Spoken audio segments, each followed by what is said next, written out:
महाराष्ट्र में बॉम्बे सिटी के अंदर एक केव सिस्टम है, कान्हेरी केव्स बोलते हैं। कान्हेरी जी, कान्हेरी केव्स हैं, ये बुद्धिस्ट केव्स थी। तो वो जो इस तरह से कार्व्ड हैं कि वहाँ जितना रेन वाटर आता है वो पूरा का पूरा स्टोर हो जाता है। 2 ऐसी केव्स हैं जिनके नाम से इंडिया को बहुत जाना जाता है। हमने ऑलरेडी बात की अजंता और एलोरा केव्स की। इन केव्स को क्या इतना इम्पोर्टेंट बनाता है? अजंता केव्स के अंदर पेंटिंग्स हैं, तो वो जो पेंटिंग्स हैं वो एक अपने आप में एक अचंभा है। वो गुफा के अंदर बिल्कुल रोशनी नहीं है, इतनी सी भी रोशनी नहीं है। आज भी आपको पेंटिंग देखने के लिए टॉर्च से एक एक कॉर्नर देखना पड़ता है।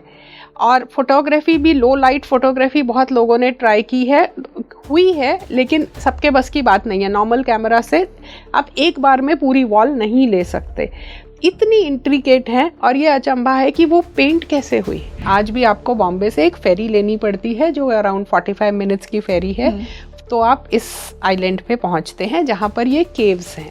और ये कम्प्लीटली शिव को डेडिकेटेड है। उसमें एक, उसके मध्य में एक शिव का जो पंचमुखी स्वरूप होता है, जो शिव के 5 स्वरूप हैं, हालांकि दिखते हैं उनके आपको 3 फेस हैं, लेकिन वो एक फेस पीछे और एक फेस ऊपर रहता है। तो वो 5 स्वरूप हैं जो बहुत ही बड़ी एक मूर्ति है। उसके आगे एक शिवलिंग भी है।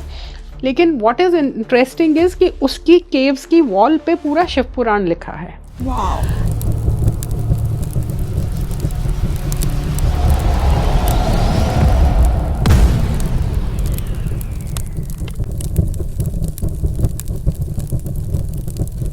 Hello everybody, this is your host Rangoli Sharma and welcome back to your favorite spiritual podcast Speaking Tree। आज जो गेस्ट मेरे साथ जुड़ी हैं उनके लिए आपने कमेंट सेक्शन में बहुत रिक्वेस्ट की, क्योंकि जब Indian culture, heritage, art, temples की बात आती है तो इनका नाम डेफिनेटली आता है। और आज इनके साथ मैं आपको केव्स, गुफाओं की यात्रा पर लेकर जाने वाली हूँ। क्यों केव्स को हमारे ऋषियों ने, साधकों ने एक मेडिटेटिव सेंटर की तरह चूज किया। हमारी गेस्ट का कहना है कि केव्स नेचर का दिया हुआ पहला घर है मनुष्यों को। क्या केव्स की मिस्ट्री है? क्या केव्स एक स्पिरिचुअल पोर्टल हैं? अमरनाथ केव, एलिफेंटा केव्स, इंडिया की बहुत पॉपुलर केव्स की मिस्ट्रीज को हम जानने वाले हैं। क्या उनके आर्किटेक्चर को इतना मास्टरपीस बनाता है? तो अगर आपको ऐसे टॉपिक्स बहुत फैसिनेट करते हैं तो इस पॉडकास्ट को एंड तक ज़रूर देखिए, क्योंकि आज आपको केव्स की उन्हीं मिस्ट्री के बारे में नॉलेज मिलने वाली है। और अब मैं आपको आज के गेस्ट से मिलवाना चाहूँगी, pilgrim traveller, renowned author and blogger Anuradha Goyal ma'am. Anuradha ma'am, welcome to Speaking Tree. नमस्ते, thank you for having me. Such a pleasure to have you on the show today. और आज एक बहुत ही इंसाइटफुल डिस्कशन हमें मिलने वाला है, क्योंकि आज हम भारतीय गुफाओं पर बात करने वाले हैं, केव टेम्पल्स पर बात करने वाले हैं। और स्पेशली आपके साथ हमने ये टॉपिक चुना है बिकॉज आई फील आपसे ज़्यादा जस्टिस इस टॉपिक को और कोई नहीं कर पाएगा। I hope so. यस।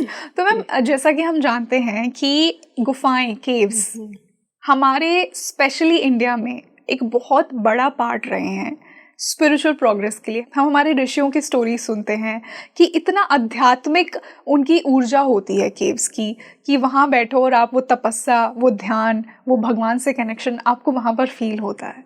तो आपके अकॉर्डिंग पहले मैं ये जानना चाहूँगी कि क्यों केव्स को एक ये स्पिरिचुअल पोर्टल की तरह माना गया है? तो हम केव्स की हिस्ट्री पे चलते हैं जी, वहाँ से शुरू करते हैं। जो केव्स हैं वो हमारे सबसे प्राचीनतम ड्वेलिंग प्लेसेस हैं। जब आदि मानव ने सेटल होना शुरू किया, जब उसने एक जगह पे रहना शुरू किया, या जब वो घूमते भी थे तो जहाँ वो ठहरते थे वो जगहें गुफाएं होती थी। सबसे पहले जब हमें खेती नहीं पता थी, जब हमें सेटलमेंट नहीं पता थी, जब हमारी अर्बनाइजेशन नहीं थी, हम नदियों के किनारे नहीं बसे थे, तो उससे पहले जो आदि मानव था वो गुफाओं में रहता था। और ये गुफाएं नेचुरली हमें पर्वतों की कंदराएं उन्हें बोला जाता है, तो पर्वतों में मिलती हैं। जहाँ भी रॉक फॉर्मेशंस हैं वहाँ पर नेचुरली मिलती हैं। तो बहुत सारी, तो आदि मानव तब से वहाँ रहता आया है। और ये इसको ये कह सकते हैं कि ये प्रकृति का दिया हुआ पहला घर था। तो ये प्रकृति ने जो हमारे लिए स्वयं बनाया था वो पहला घर था। और उसके बाद जब मानव ने निर्माण शुरू किया कि अब मैं अपना घर खुद से बनाता हूँ, तो वो निर्माण भी पहले जो प्राचीनतम हमें अवशेष मिले हैं वो गुफाओं की फॉर्म में थे।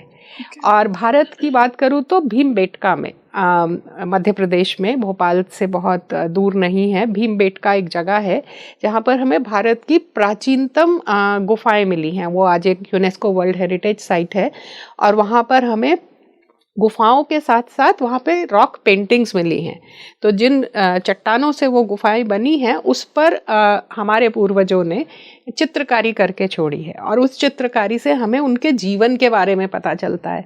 हमें पता चलता है कि वो क्या पूजा करते थे, जैसे हमें वहाँ पर नृत्य करते हुए लोग मिले हैं, हमें अलग अलग जीव जंतुओं की चित्रकारी मिली है। एक रॉक है जहाँ जिसके ऊपर खूब सारे पशु पक्षी बने हैं, उसे जू कहा जाता है, जू रॉक, क्योंकि वो एक जू की तरह है। वो हमें बताता है कि उस समय जब उन्होंने ये बनाया तो हमारी बायोडाइवर्सिटी क्या थी और कैसे मानव तब भी उनके साथ रहता था।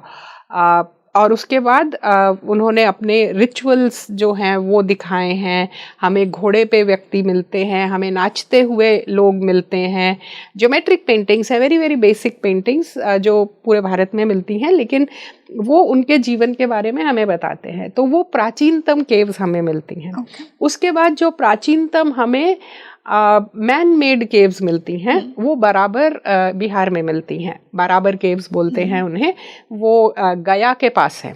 वहाँ पर जब मानव ने बनाई तो वो करीब 3rd 4th सेंचुरी BCE की हैं। तो आज से करीब 3000 साल पुरानी, 2500-3000 साल पुरानी केव्स हैं। और वो उन्होंने रॉक को कार्व आउट करके, तो आप सोचिए एक बड़ी सी चट्टान है, उसमें से आपने जैसे हम आइसक्रीम स्कूप करते हैं वैसे स्कूप करके चट्टान निकाल दी गई, तो जो बचा अंदर वो एक केव बन गई। तो इस तरह से केव्स को बनाया गया और फिर केव्स पे स्कल्पटिंग शुरू हुई, जिसपे उसको केव को तराश के उस पे मूर्तियां बनाई गई या कोई भी चित्रकारी बनाई गई किसी तरह से, वो स्टोरी टेलिंग फॉर्म में आई। उसका एक उत्कृष्ट उदाहरण हमें अजंता एलोरा की गुफाओं में मिलता है, जहाँ पर कि बहुत सारे स्कल्पचर्स हैं, बहुत सारी पेंटिंग्स हैं जो हमें उस समय के जीवन के बारे में सब कुछ बताती हैं। वो बताती हैं कि किस तरह से क्या धर्म मानते थे, बुद्ध का क्या रोल था। जातक कथाओं को उन्होंने चित्रित किया है। तो हमें पता चलता है कि जब ये बनी थी आज से 2-2,500 साल पहले, उस समय भी जातक कथाएं प्रचलन में थी और आज भी हमारे बच्चे जातक कथाएं सुनते हैं, जहाँ जिनके माँ बाप सुनाते हैं, सुनते हैं। तो ये एक हमारी केव्स जो है, अगर हम केव्स के थ्रू भारत की हिस्ट्री देखेंगे तो हमें एक मानव जाति का जो कंटिन्यूटी है वो मिलती है हमें। कि बादामी केव्स हैं एक कर्नाटक में, जो करीब 6th सेंचुरी के आसपास की केव्स हैं। और वहाँ पर हमें हिंदू धर्म, हमें सनातन धर्म, हमें बौद्ध धर्म और जैन धर्म की गुफाएं मिलती हैं और वो भी प्राचीनतम गुफाओं में आती हैं। वहाँ पर आपको बहुत विशाल मूर्तियाँ मिलती हैं जो विष्णु भगवान की हैं, शिव की हैं, बुद्ध की हैं, जैन तीर्थंकरों की हैं। तो हमें ये भी पता चलता है कि ये सब पंथ एक साथ चलते थे, एक साथ रहते थे, एक ही स्थान पर उनके पूजा के स्थल थे। तो इससे पता चलता है। फिर मध्य प्रदेश में बाघ में ऐसी ही गुफाएं हैं जो मोस्टली बुद्धिस्ट हैं, बाघ नदी के किनारे हैं और बहुत सुंदर गुफाएं हैं। और वहाँ से हमें इतनी चीज़ें पता चलती हैं। जैसे अजंता की गुफाओं में अगर आप देखेंगे तो आपको इक्कत वीविंग मिलती है। इक्कत की जो वीविंग आज भी गुजरात से लेकर हमारे गुजरात, आंध्र प्रदेश, तेलंगाना, उड़ीसा, इस बेल्ट में इक्कत की वीविंग आज भी होती है, जो कि सबसे इंट्रिकेट वीविंग मानी जाती है टेक्सटाइल हिस्ट्री में। वो वीव आपको अजंता की गुफाओं में लोग जो कपड़े पहने हुए हैं उसमें वो वीविंग हमें देखने को मिलती है। हमें ज्वेलरी की हिस्ट्री वहाँ से मिलती है। अगर आप जो अजंता की सबसे प्रसिद्ध पेंटिंग्स हैं पद्मपाणि और वज्रपाणि की, तो आप देखेंगे उनकी जो ज्वेलरी डिज़ाइंस हैं वो हम आज तक एकावली पहनते हैं, मोती की माला with a big gemstone in between. तो ये सब चीज़ें हमें ज्वेलरी की हिस्ट्री मिलती है, हेयर स्टाइल्स की हिस्ट्री मिलती है। इनफैक्ट हेयर स्टाइल्स की भी। और आप हैरान होंगे आज अगर आप 1000 महिलाओं के रूम में हैं तो हमने या तो बाल ऐसे आराम से बांधे होंगे या खुले छोड़े होंगे। हमारे पास यही 2 मेन स्टाइल है। लेकिन हमारी जो मैट्रिलिनियल पूर्वज थी, यू नो, वो इतने इंट्रिकेट आपको डिज़ाइंस मिलते हैं हेयर स्टाइल्स के कि हम हैरान हो जाते हैं कि ये यहाँ से हम यहाँ कैसे आ गए, कि अब हम हेयर को बस खुला छोड़ दो, उससे ज़्यादा हम कुछ स्टाइलिंग हमें आती ही नहीं है।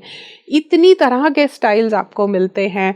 फिर हमारे शास्त्रों में 64 कलाओं का वर्णन है कि 64 तरह की कलाएं होती हैं, तो वो उन सबका कहीं ना कहीं हमें स्वरूप मिलता है। फ्लावर्स को कैसे यूज़ करते थे, शूज़ कैसे होते थे, different types of shoes, different types of bags, everything you find in that. और you can make out the difference between कि अगर कोई रॉयल्टी है तो वो क्या पहनते थे, कॉमन लोग क्या पहनते थे, वर्कर्स क्या पहनते थे, सब मिलता है हमें। तो ये एक बहुत ही सुंदर हिस्टोरिकल जर्नी है जो हमें मिलती है थ्रू डिफरेंट केव्स। ये मेजर केव्स हैं हमारी जो हैं, but of course the most developed caves are of course Ajanta and Ellora caves. But caves हमें सब जगह मिलती हैं। हमारे मंदिर मिलते हैं हमें केव्स में। मैम, जिस प्रकार आपने मंदिरों की बात की, हमें केव्स में बहुत सारे शिव मंदिर मिलते हैं, देवी मंदिर मिलते हैं, तो शिव और देवी मंदिर की सिग्निफिकेंस मैं केव्स में आपसे जानना चाहूंगी। जी, तो आप जानते हैं कि शिव जी तो पर्वतों कैलाशवासी हैं, तो पर्वतों में वो कहाँ रहेंगे, कंदराओं में रहेंगे, ठीक है। तो उसका एक सबसे सुंदर उदाहरण हमें अमरनाथ गुफा में मिलता है। जब हर साल एक गुफा में शिव जी प्रकट होते हैं और फिर वो चले जाते हैं, फिर वो कहीं और चले जाते हैं। तो और बहुत सारे मंदिर, जैसे महाराष्ट्र में एक मार्लेश्वर मंदिर है शिव जी का, जहाँ सावन में बहुत बड़ा मेला लगता है, तो वो भी एक गुफा में है। तो जितने आपको पहाड़ों में गुफाएं हैं उसमें आपको टिपिकली शिव मंदिर मिलते हैं, क्योंकि शिव पहाड़ में ही रहते हैं। और इनफैक्ट बहुत से पर्वत हैं भारत में जिसको हम शिव ही मानते हैं। कैलाश पर्वत शिव ही हैं, दक्षिण में अरुणाचलेश्वर शिव ही हैं। तो ये सब गुफाएं हैं। अब जहाँ भगवान का वास होगा वहीं ऋषि मुनियों का वास होगा, तो ऋषि मुनि वहाँ पे गुफा बनाते हैं। अब एक तो नेचुरल गुफा हो गई, वहाँ जाकर आज भी अगर आप हिमालय की गुफाओं में जाएंगे, डीप हिमालय की गुफाओं में जाएंगे, तो आपको ऋषि मुनि वहाँ मेडिटेट करते हुए, तपस्या करते हुए मिल जाएंगे। फिर हमें गुफाएं मिलती हैं, जैसे पातालेश्वर गुफा है एक उत्तराखंड में, जो बहुत नीचे जाकर है और जिसमें ऑक्सीजन भी बहुत कम रहती है। और वहाँ पर अंदर पूरा एक स्वर्ग लोक बना हुआ है, जहाँ देवी देवताओं की मूर्तियाँ हैं, हर सब तरह के देवी देवताओं की मूर्तियाँ हैं, बहुत लो ऑक्सीजन है। और वहाँ पर किसी समय पर ऋषि मुनि तपस्या करते थे। आज तो वहाँ पर टूरिस्ट स्पॉट है, बहुत लोग जाते हैं, लेकिन किसी समय पर तपस्या करते थे। ऐसे ही एक राजा हुए हैं विक्रमादित्य और भर्तृहरि, जो उज्जैन के रहे हैं। तो एक उज्जैन सिटी में एक आपको भर्तृहरि गुफा मिलती है, जहाँ पर वो गुफा में पूजा करते थे। और आज भी अगर आप वहाँ जाएंगे, आज तो वो एक टूरिस्ट स्पॉट है, सब लोग जाते हैं, तो वहाँ आप जाएंगे तो आपको महसूस होगा कि वहाँ पर ऑक्सीजन के लेवल्स बहुत कम हो जाते हैं। तो गुफाओं में एक ये नेचुरल फिनोमिना है कि ऑक्सीजन लेवल्स कम हो जाते हैं, और बहुत से जो एडवांस साधक हैं वो उन कंडीशंस में तपस्या करते हैं। जी रियली जी। तो वहाँ पर गुफाएं कुछ लोग कहीं नेचुरली हैं और कहीं बनाई जाती हैं गुफाएं। तो ये दोनों तरह की गुफाएं हमें मिलती हैं। और देवी के मंदिर हमें गुफा में अगेन पहाड़ों के ऊपर मिलते हैं। जो जितने मंदिर हमारे पहाड़ों के ऊपर हैं, जैसे वैष्णो देवी है, वो भी एक गुफा में था, अब तो नहीं है, बट एक गुफा में था जब तक उसके ऊपर कोई मैनुअल बिल्डिंग नहीं बनी थी, तो वो गुफा के अंदर देवी रहती थी। तो ऐसे ही जितने मंदिर हमें पहाड़ों पर मिलते हैं वो गुफाओं के अंदर टिपिकली मिलते हैं। और फिर जैसे एक बहुत सारी नेचुरली फॉर्म्ड केव्स हैं। आंध्र प्रदेश में एक अरकू वैली है on the east coast of India. वहाँ पर एक बोरा केव्स बोलते हैं, बोरा गुफाएं। और उसके ऊपर क्या वो नेचुरली ऐसे है कि बहुत बड़ी केव है और नीचे से उसके पानी में नदी बहती है एक, और ऊपर एक छेद है जिससे कि लाइट आती है अंदर। तो वो एक नेचुरल अकोमोडेशन बन जाती है कि लाइट आ रही है, पानी आ रहा है, वहाँ पर लोग रह सकते हैं। आज वहाँ पर एक मंदिर है जहाँ लोग पूजा के लिए जाते हैं, और ऐसी मान्यता है कि भगवान राम जब वनवास में गए थे तो वहाँ रहे थे, तो वहाँ एक थोड़ा सा एनक्लोज्ड एरिया है जिसे माना जाता है यहाँ सीता जी स्नान करती थी, और वहाँ से वो एरिया पीला है, तो वहाँ से जब पीला पानी आता है तो ऐसा बोला जाता है कि वो हल्दी से स्नान करती थी, तो ये उनके स्नान का पानी है इसलिए पीला मान्यता है। लेकिन वो नेचुरल फॉर्मेशंस हैं जहाँ पर कि लोग किसी समय पर रहते होंगे to protect themselves from natural elements, कि बारिश से धूप से बचने के लिए लोग वहाँ रहते होंगे। फिर हमें गुफाएं बहुत सारे हमारे तीर्थ स्थलों में मिलती हैं। जी बिल्कुल। जैसे कर्नाटक में गोकर्ण करके एक तीर्थ है, बहुत ही प्रसिद्ध तीर्थ है, जहाँ गऊ का कान के नाम से उसको जाना जाता है, और एक ओम शेप का बीच है वहाँ पर। तो वहाँ पर जो एक रॉकी प्लेटफॉर्म है उसको शतशृंग बोला गया है हमारे शास्त्रों में, क्योंकि वहाँ ऐसे बहुत 100 से ज़्यादा छोटी छोटी पीक्स हैं, पर्वतों की जो पीक्स होती हैं उसको श्रृंग बोलते हैं, हॉर्न की तरह दिखती हैं अगर ऊपर से देखें तो, वो ऐसी बहुत श्रृंग हैं। और उसके अंदर जब जाएंगे तो आपको फिर वैसी गुफाएं मिलती हैं जिसमें छोटी सी ओपनिंग है और कहीं ना कहीं पानी का सोर्स है, और उसके अंदर आपको आज छोटा सा मंदिर मिलेगा या एक शिवलिंग रखा हुआ मिलेगा, लेकिन किसी ज़माने में वो किसी ना किसी मुनि की तपस्थली रही है। तो ये अलग अलग तरह की केव्स हमें मिलती हैं, जो मैन मेड हैं, जो नेचुरल हैं, जो दोनों का कॉम्बिनेशन है कि छोटी सी थी लेकिन बड़ी बना ली हमने, और जहाँ पर हमें चित्रकला मिलती है, शिल्पकला मिलती है, स्टाइल्स मिलते हैं। जैसे बराबर केव्स के जो कार्विंग है वो it imitates the carvings of a wooden palace. तो से हमें महाराष्ट्र में पूरी केव्स, महाराष्ट्र में बॉम्बे सिटी के अंदर एक केव सिस्टम है, कान्हेरी केव्स बोलते हैं। कान्हेरी जी, कान्हेरी केव्स हैं, ये बुद्धिस्ट केव्स थी, और ये यहाँ पर बुद्धिस्ट स्कॉलर्स रहते थे, मॉन्क्स रहते थे, पढ़ते थे, और उस केव सिस्टम का वो नेचुरल भी हैं और लेकिन मैन मेड भी हैं। तो वो जो इस तरह से कार्व्ड है कि वहाँ जितना रेन वाटर आता है वो पूरा का पूरा स्टोर हो जाता है। तो वो एक ऐसे पहाड़ी पर है और हर केव के बाहर एक टैंक बना है। तो ये पानी आया बारिश का, यहाँ से टैंक में भरा, फिर अगला टैंक भरा, अगला टैंक भरा, अगला टैंक भरा, हर छत पे वाटर टैंक है। There is a full water management system through the cave system. तो ऐसी भी केव्स मिलती हैं। मैम, जब भारत की बात आती है तो स्पेशली जो लोग इंडिया नहीं रहते, दो ऐसी केव्स हैं जिनके नाम से इंडिया को बहुत जाना जाता है। हमने ऑलरेडी बात की अजंता और एलोरा केव्स की। इन केव्स को क्या इतना इम्पोर्टेंट बनाता है? एक तो ये बहुत ही बड़ी हैं, दे आर इलैबोरेट, मतलब आप पूरा 1-2 दिन में उसको पूरा नहीं देख सकते, बहुत सारी केव्स हैं। दूसरा, they are the most developed cave architecture. तो वो जितनी वो डेवलप्ड है उतनी उसके बाद और उसके पहले नहीं बनी वैसी केव्स। तीसरा जो अजंता है, अजंता केव्स के अंदर पेंटिंग्स हैं, तो वो जो पेंटिंग्स हैं वो एक अपने आप में एक अचंभा है। वो गुफा के अंदर बिल्कुल रोशनी नहीं है, इतनी सी भी रोशनी नहीं है।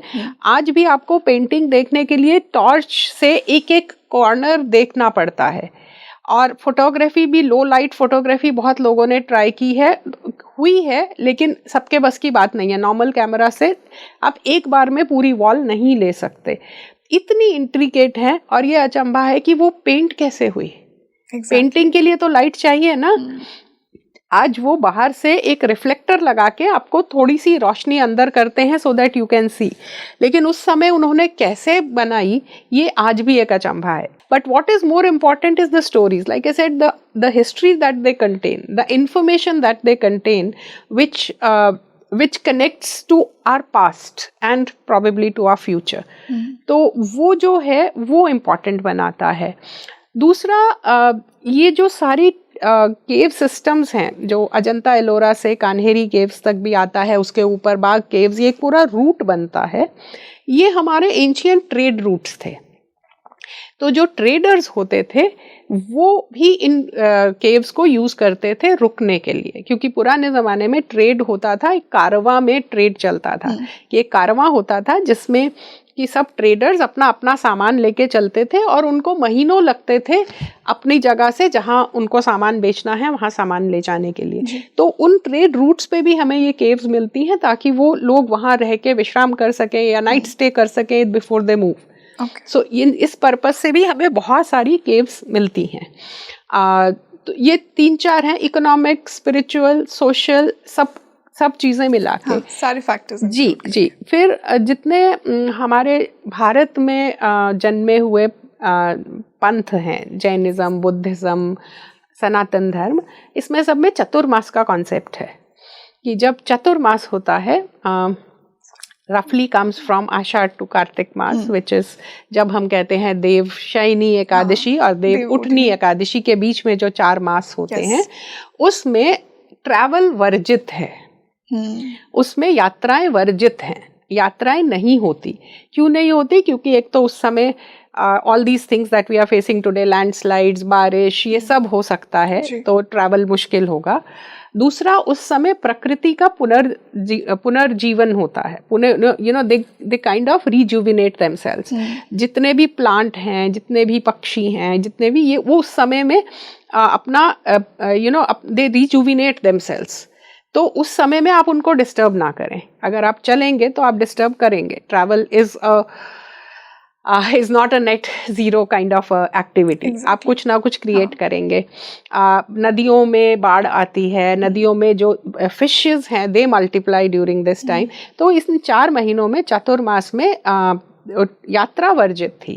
और आज भी आप देखेंगे जो ट्रेडिशनल सेंट्स हैं हमारे, जितने भी हमारे शंकराचार्य हैं या जितने भी हमारे परंपरागत जितनी संत परंपरा आती है, वो चतुर्मास में एक जगह रहते हैं, एक जगह रह के प्रवचन करते हैं, वो ट्रैवल नहीं करते। ठीक है। तो इन चतुर्मास में जितने हमारा संत समाज था या जो साधु समाज था, जो परिव्राजक थे, वो जाके इन गुफाओं में रहते थे।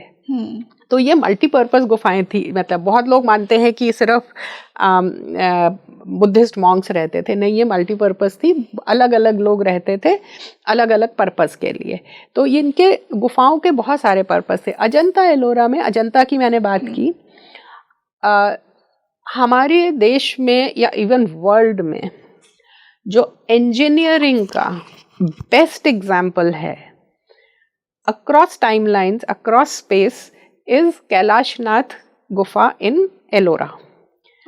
ठीक है। वो केव नंबर 16 भी बोलते हैं उसे। जब अंग्रेजों ने उनका डॉक्यूमेंटेशन किया तो they gave numbers to the caves. So this is cave number 16 which is also, हम उसे कैलाशनाथ मंदिर बोलते हैं। What makes it so special? बताती हूँ। ओके, ये मंदिर ऊपर से नीचे एक चट्टान से काढ़ा गया है। एक चट्टान का ब्लॉक इमेजिन कीजिए, उसमें किसी आर्किटेक्ट ने मंदिर की कल्पना की और फिर जो जो कल्पना में नहीं था उसको निकालते गए और एक सिंगल रॉक से वो पूरा मंदिर बना। It's a huge temple with a temple in the form of a chariot, एक रथ के फॉर्म में। उसके चारों तरफ कॉरिडोर है जो पूरी रॉक है, रॉक को काव करके बनाया गया है, रॉक को स्कूप आउट करके बनाया गया है। आप ये सोचिए कि वो ऊपर से नीचे तक मंदिर, और इतना इंट्रिकेटली, एक इतनी बड़ी चट्टान है जिसपे पूरी रामायण लिखी है, एक इतनी बड़ी चट्टान है जिसपे पूरी महाभारत बनी है, और बाकी सब शिव जी के तो कितने सारे सीन्स बने हैं कि रावण ने जब कैलाश उठाने की कोशिश की थी, या बहुत सारे शिव जी के जब आप एंटर करते हैं तो आपको गंगा मिलती हैं। तो बहुत सारे स्कल्पचर हैं, एक लाइफ साइज हाथी का स्कल्पचर है और बहुत इंट्रिकेटली कार्व्ड है, और वो ऊपर से नीचे कार्व हुआ है। नॉर्मली जो कार्व होते हैं आप छोटे छोटे पीसेस कार्व करके साथ जोड़ के बनाते हैं, ये एक सिंगल रॉक से बना हुआ इतना भव्य मंदिर है, और वो टॉप डाउन कार्व हुआ, मतलब उसका शिखर पहले कार्व हुआ और नीचे नीचे नीचे करते गए और मंदिर बन गया। तो think about the engineering genius our ancestors were, think about the architectural genius that our ancestors were, and I hope through you I want to tell the younger generation कि यहाँ से इंस्पिरेशन लो, ये तुम्हारी लेगेसी है, तुम्हारे ही पूर्वजों ने ये बनाया है या हमारे ही पूर्वजों ने ये बनाया है। आज हम जो बिल्डिंग्स बना रहे हैं वो उसके आसपास, मतलब आसपास तो क्या, वो कहीं से भी उसमें ना एस्थेटिक्स है, ना उसमें स्टोरी टेलिंग है, ना उसमें इंजीनियरिंग है। एक बाढ़ आती है तो हम डूब जाते हैं, एक लैंडस्लाइड आती है तो गिर जाते हैं। तो ये सब there is spirituality, but there is also a lot of engineering and aesthetics. Definitely. और वो मुझे आपकी बात से लग रहा है कि हमारे एंसेस्टर्स उसमें बहुत परिपूर्ण थे जी, कंपेयर टू अस। मैम, एक मेरा पर्सनल एक्सपीरियंस है। मैं 2 साल पहले ऋषिकेश गई थी। वहाँ पे मेरा एक्सपीरियंस वशिष्ठ गुफा में था। वहाँ पे जब मैं गई, जितना टाइम मैंने स्पेंड किया, आई लिटरली फेल्ट कि समय रुक गया है। जो शांति मुझे वहाँ मेडिटेट करके फील हुई, वो मुझे कहीं फील नहीं हुई आज तक।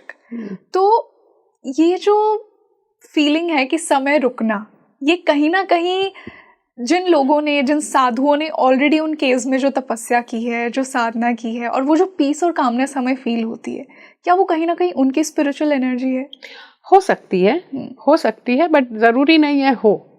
तो हमारे तीर्थ, बहुत से तीर्थ ऐसे हैं जो तीर्थ इसीलिए बनते हैं कि हमसे पहले बहुत सारे ऋषि मुनियों ने वहाँ तपस्या की है। तो आप उस तपस्या में जाके ऐड भी करते हैं और उसका एक भाग लेते भी हैं। जब आप वहाँ जाकर आप तपस्या करते हैं, आप भी उसमें ऐड करते हैं। और हमसे पहले हमारे ही जैसे बहुत लोगों ने जाके थोड़ी थोड़ी तपस्या की है, या जाप किया है, या एटलीस्ट एक पवित्र मन से वहाँ बैठे हैं। तो वो भी है। लेकिन गुफा का जो एक आर्किटेक्चर है वो इस तरह से होता है कि वो आपको बाहर से डिस्कनेक्ट कर देता है। तो जब आप बाहर से डिस्कनेक्ट हो जाते हैं तो आप अंदर से कनेक्ट हो जाते हैं। तो इसीलिए हमारे तीर्थों में जब हम जाते हैं तो हमें बोला गया है इंद्रिय निग्रह। इंद्रिय निग्रह मतलब कंट्रोलिंग योर सेंसेस। तो आप अपने आँखों को, अभी आप क्या है, शॉपिंग मॉल में जाइए, योर आईज गेट ये लूँ, अच्छा ये भी है, ये भी है, ये भी है। You listen to, if there are 20 people talking in this room, your ears will tend to listen कि क्या बात हो रही है ना। लेकिन अगर हम वो नॉइस को काट दें तो फिर हम अपनी सांस की आवाज़ सुनते हैं। ठीक है, अगर हम उस नॉइस को, अगर आंखें बंद कर लें तो हम अंदर के विश्व को देखते हैं। तो गुफाएं वो काम करती हैं कि आपकी इंद्रियों को नेचुरली दे रिस्ट्रिक्ट। आप बाहर नहीं देख पा रहे हैं, आप अंदर ही देख पा रहे हैं। तो हमारे हृदय के अंदर भी, जो हमारे शास्त्र कहते हैं कि बाहर की गुफाएं तो है ही, हमारे हृदय में भी एक गुफा होती है। हमारे हृदय के बीच में एक स्पेस होती है, हृदय आकाश बोलते हैं उसे। वो भी एक अंदर गुफा होती है। तो जो भी हमारे अंदर है वही बाहर है। तो हमारे अंदर की गुफा से कनेक्ट करने के लिए द आउटर गुफा kind of helps you, it nudges you कि आप उसके थोड़ा पास जा सकते हैं। जाएंगे या नहीं वो आप पे डिपेंड करता है। अगर वहां जाकर आप अपना रील्स ही देख रहे हैं तो obviously it will not work. तो it depends. But I think Rishikesh में ही महर्षि महेश योगी का जो आश्रम है, जिसको अब बीटल्स आश्रम के नाम से प्रसिद्ध है, उन्होंने मेडिटेशन गुफाएं बनाई हैं। उनके पूरे आश्रम में, उसको 84 कुटिया कहते हैं उस आश्रम को। तो उनकी अभी भी वो मेडिटेशन केव्स हैं जहां आप जाकर बैठ सकते हैं, और वो पूरी नेचुरल मटेरियल से बनी हुई हैं। और वहाँ जाकर अगर आप करें, अभी भी अगर मेंटेन्ड है, तो आप जाकर वहाँ मेडिटेशन कर सकते हैं। And it is right on the banks of Ganga, और गंगा का पानी का जो कलकल है वो आपको सुनाई देती है उन गुफाओं में। और I think that was one of the few attempts to recreate that गुफा सिस्टम और अ केव सिस्टम जिसमें मेडिटेशन हो सकती है। ओके, मतलब वशिष्ठ गुफा में तो मुझे यही फील हुआ कि मैं इतना खुद के साथ कभी बैठी ही नहीं हूँ। I could feel like sitting with my own soul. या because you disconnected everything else. Exactly. वो अगर आप अपने घर में भी कर सकते हैं कि you can disconnect everything else.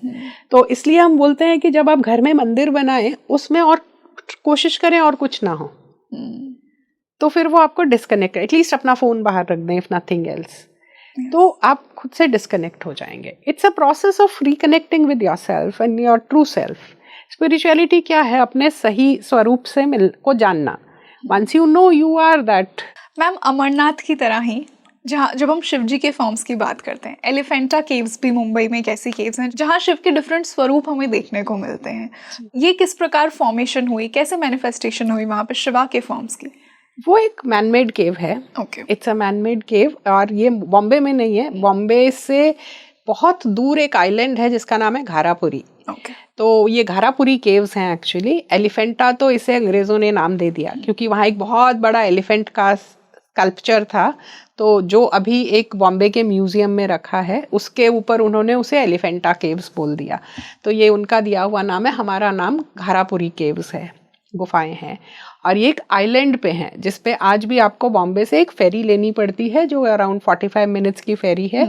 तो आप इस आइलैंड पे पहुंचते हैं जहाँ पर ये केव्स हैं और ये कम्प्लीटली शिव को डेडिकेटेड है। उसमें एक उसके मध्य में एक शिव का जो पंचमुखी स्वरूप होता है, जो शिव के 5 स्वरूप हैं, हालांकि दिखते हैं उनके आपको 3 फेस हैं लेकिन वो एक फेस पीछे और एक फेस ऊपर रहता है। तो वो 5 स्वरूप हैं जो बहुत ही बड़ी एक मूर्ति है। उसके आगे एक शिवलिंग भी है। लेकिन व्हाट इज इंटरेस्टिंग इज कि उसकी केव्स की वॉल पे पूरा शिव पुराण लिखा है। वाओ। तो लिखा नहीं है, स्कल्प्टेड है। तो आपको वहाँ पर उनका और पार्वती के विवाह की मूर्ति मिलेगी। आपको वहाँ पर उनके डिफरेंट असुरों के जो उन्होंने वध किए हैं वो मिलेगा, या जो रावण ने कैलाश उठाने का प्रयास किया था वो मिलेगा। और जो अलग अलग शिव पुराण के एपिसोड्स हैं वो वहाँ पूरी दीवारों पर और बड़े बड़े पैनल्स में स्कल्प्टेड हैं। तो वो हैं, और वो भी मैन मेड केव्स हैं लेकिन वो वही स्कूप करके केव बनाई और उसमें स्कल्पचर बनाए गए। तो ये इम्पोर्टेंस है। और what is more important is कि जो हमें अधिकतर केव्स मिली हैं वो हमें बुद्ध की मिली हैं, अधिकतर केव्स। तो ये और कैलाशनाथ टेम्पल एलोरा का ये एक बहुत ही प्रोमिनेंट शिव केव्स हमें मिली हैं जो टोटली शिव को डेडिकेटेड हैं और शिव के अलग अलग स्वरूपों को डेडिकेटेड हैं। तो ये आई थिंक राष्ट्रकूटाज ने बनाई थी। राष्ट्रकूट एक डायनेस्टी हुई है जिसने सेंट्रल वेस्टर्न इंडिया पे राज किया है बहुत। अजंता एलोरा कई पार्ट्स भी उनके ड्यूरिंग बने थे। तो ये उस समय बनी थी और किस समय तक पूजा में थी ये कहना मुश्किल है, लेकिन 200-300 साल पहले जब इनकी रीडिस्कवरी हुई तब ये पूजा में नहीं थी। लेकिन आज वहाँ पूजा होती है।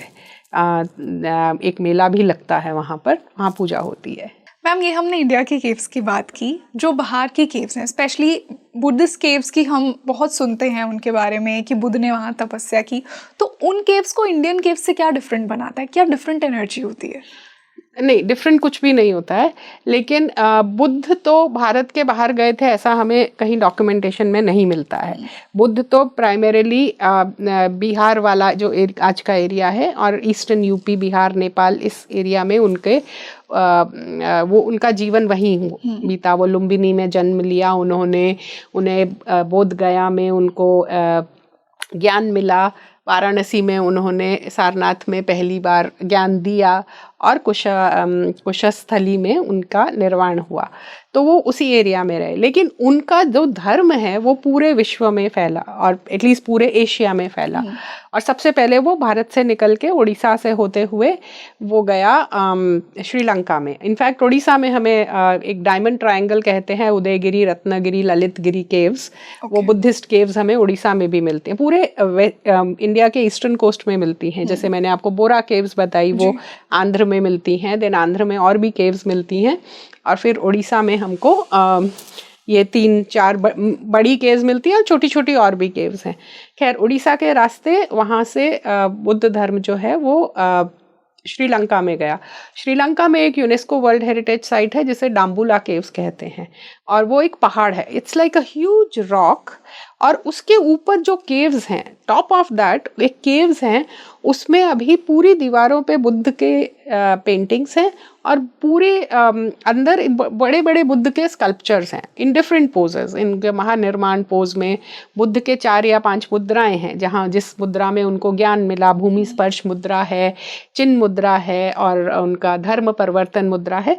उन मुद्राओं में उनके स्कल्पचर्स मिलते हैं, बड़ी बड़ी मूर्तियाँ मिलती हैं, जहाँ बैठकर जो मॉन्क्स थे, जो बुद्धिस्ट बौद्ध भिक्षु थे, वो वहाँ पर बैठ के मेडिटेट करते थे उन गुफाओं में। तो वो बुद्ध धर्म में भी वही गुफाओं को एक मेडिटेशन का स्पेस माना गया। तो वो हमें वहाँ मिलता है। फिर जहाँ गुफाएं मिली वहाँ आज भी हम अपने मंदिर बना लेते हैं, और उसका उदाहरण हमें मिलता है मलेशिया में, कोलालमपुर से थोड़ी दूर बाटू केव्स हैं, जो बहुत बड़ी नेचुरल केव हैं, बहुत ही ऊंची और बहुत नेचुरल केव हैं। और वहाँ पर वहाँ के जो तमिल समुदाय ने वहाँ एक बहुत बड़ी मुरुगन या कार्तिकेय की मूर्ति बनाई है, और अब वहाँ पर कार्तिकेय का उत्सव जो होता है, थाईपुसम करके एक उत्सव होता है तमिल समुदाय में, तो वो वहाँ मनाया जाता है। तो जहाँ गुफा होती है हम उसे नेचुरली ये मान लेते हैं कि यहाँ पर एनर्जी की डेंसिटी ज़्यादा है, यहाँ ऊर्जा एकत्रित हुई है, क्योंकि कॉन्सेंट्रेट हुई है। तो वहाँ पर हम भी जब वहाँ जाएंगे तो हमारी ऊर्जा भी कॉन्सेंट्रेट होगी at a point where we wanted to be directed. तो इसलिए वहाँ पर भी हम बना लेते हैं। फिर इंडोनेशिया में अगर आप रिमोट आइलैंड्स में जाते हैं, Indonesia as a group of islands, तो बहुत रिमोट आइलैंड्स में जाते हैं तो आपको गुफाएं मिलती हैं, और गुफाओं के बाहर आपको एक पंजे का निशान मिलता है, which is also a universal symbol. लोग हाथ पे पेंट लगा के बाहर उसके निशान छोड़ देते थे। उसका मतलब क्या होता था हमें नहीं पता है, लेकिन यूरोप की केव्स में, इंडोनेशिया की केव्स में और भारत की भी कुछ केव्स के बाहर हमें वो निशान मिलते हैं। तो केव्स सब जगह थी, क्योंकि नेचुरल फॉर्मेशन तो सब जगह होगी ही, और इनिशियली मानव ने उसे यूज़ भी किया होगा to live, to use it as a transit. जो आज हम होटल्स यूज़ करते हैं उस तरह से एज ट्रांजिट फैसिलिटी भी यूज़ किया होगा। और जहाँ जहाँ वांडरिंग साधु सन्यासी होंगे वहाँ वहाँ उन्होंने उसे अपनी तपस्या के लिए भी यूज़ किया होगा। तो भारत के बाहर भी हमें केव्स के बहुत सारे उदाहरण मिलते हैं।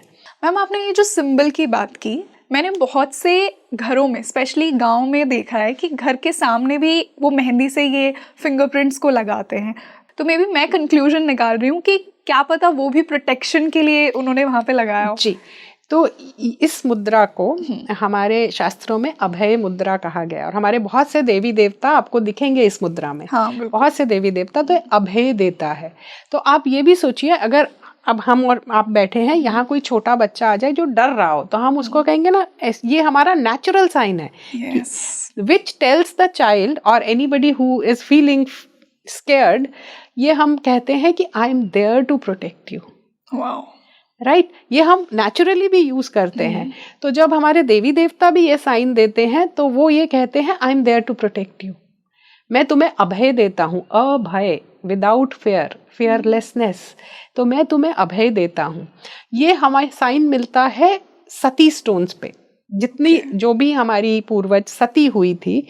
और सती का होने का मतलब ये नहीं है कि आप अपने हस्बैंड के साथ गए थे, सती होने का मतलब है आपने सत किया था, कोई ऐसा बड़ा काम किया था जिससे कि आपके वंशज जीवित हैं। ऐसे हमें सती मंदिर बहुत सारे राजस्थान में मिलते हैं, ऐसे तो भारत भर में मिलते हैं लेकिन राजस्थान में बड़े हैं। तो वो अगर आप उनका इतिहास पढ़ेंगे तो आपको पता चलेगा उन्होंने कोई ना कोई ऐसा सत किया था। किसी ने फाइट की थी, किसी ने किसी लुटेरे को मारा था, किसी ने फिजिकल फाइट करके अपने वंशजों को बचाया था। तो उनकी वजह से वो वंश अभी भी चल रहा है। तो वो उनका जो साइन है, और उसमें जो वीरगति को प्राप्त हुई महिलाएं जिन सती हो गई, उनको सती बोला जाता था। तो उनका साइन भी, उनके स्टोन्स पे हमें यही साइन मिलता है। अगर किसी मूर्ति के, जमीन में पड़ी हुई मूर्ति अगर आपको इस साइन में मिलती है तो वो सती, किसी ना किसी सती की मेमोरी में बनाया गया है, सती का स्मृति चिन्ह है। तो वो सती भी आपको अभय दे रही है कि I am there to protect you. तो यही साइन आपको हमारे बहुत से लोगों के शादी में जब लड़की जाती है तो वो लगा के जाती है। एग्जैक्टली। तो वो भी एक अभय देकर जाती है, क्योंकि हम स्त्री को एक शक्ति स्वरूपा मानते हैं। तो वो एक अभय देकर जाती है। और बहुत से, जैसे आपने कहा, घरों के बाहर होता है, वो भी अभय के लिए है कि हम आपको प्रोटेक्ट करते हैं। और हम ये अपने व्यवहार में देखते हैं। अगर किसी को बचाना, हम कहते हैं रुको, मैं हूँ तुम्हारे पास। तो ये साइन है, हर सिंबॉलिज्म है इसमें। आपने जिस प्रकार सती की बात की, मैं राजस्थान से बिलोंग करती हूँ, तो वहाँ सीकर में रानी सती का एक मंदिर है, जो जिस तरह से आपने स्टोरी बताई कि झुंझुनू में। हाँ, झुंझुनू में रानी सती, मैं गई हूँ वहाँ। रानी सती का वहाँ पे बहुत ही बड़े फेस्टिवल्स वहाँ होते हैं जी। और बहुत मान्यता होती है वहाँ जी। पे, और जस्ट द सिमिलर स्टोरी कि उन्होंने भी बचाया था। मैं उन्हीं की कहानी बोल रही थी आपको। अच्छा, मैं उन्हीं की ओके। कहानी बोल रही थी, और वहाँ पर एक दादी सती हैं, एक रानी सती है, सती, और yes। फिर मैंने वहीं हाँ। पढ़ने के बाद वहाँ उस मंदिर से लिटरेचर लेके मैंने पूरा पढ़ा। हाँ। तो वहाँ 13 सतियों के मंदिर हैं। ठीक है, तो हमारी अगर हम अंग्रेजों की बात माने तो फिर हमारी हर दादी नानी ने सती किया होना चाहिए था। 50% जिनके हस्बैंड उनसे पहले गए, बट ऐसा नहीं है। वो 13 की आप जो कथा पढ़ेंगे और वो डॉक्यूमेंटेड है कि किस साल में जिस वंश की वो बेटी थी और जिस वंश की वो बहू थी, उसके लिए उन्होंने क्या किया। तो आप देखेंगे किसी ने घोड़े पे चढ़ के लड़ाई की, किसी ने कुछ बिजनेस को बचाया, कुछ किया, कुछ ना कुछ किया उन 13 ने, इसलिए उनको सती माना जाता है। इसलिए उनकी वो अपने ही कुल की कुल देवी बन गई। मैम, आज के टाइम में जो कि इतना फास्ट पेस्ड वर्ल्ड है, हम इतनी भाग दौड़ में हैं, और वहाँ पे अगर हम केव में साधना की बात करते हैं तो ये बहुत ही पाइप ड्रीम लगता है कहीं ना कहीं, अनलेस आप एक स्पिरिचुअल जर्नी में हैं, आप उस लेवल की इवॉल्वमेंट हुई है आपकी कि आपको वो पीस चाहिए, वो कामनेस चाहिए। But at the same time going to a cave and meditating, it comes at a cost कि आप अपनी फैमिली को छोड़ रहे हैं, अपने काम को छोड़ रहे हैं। तो आज के समय में कितना ह्यूमनली पॉसिबल है, और ये मैं मेरे साधक व्यूअर्स के लिए पूछ रही हूँ जो कभी ना कभी चाहेंगे कि मैं केव में जाके मेडिटेट करूँ। जी, तो आज की डेट में specially those of us who live in urban India, ये बहुत पॉसिबल नहीं है। एक तो केव में रहने के लिए पहले तो आप में बहुत करेज चाहिए, क्योंकि हम तो घर का दरवाज़ा खुला रह जाए तो हम डर जाते हैं। ठीक है, तो वो खुले में केव है जहाँ पर मक्खी, मच्छर, चूहे से लेकर शेर तक कोई भी आ सकता है। मोस्ट डेंजरस इंसान।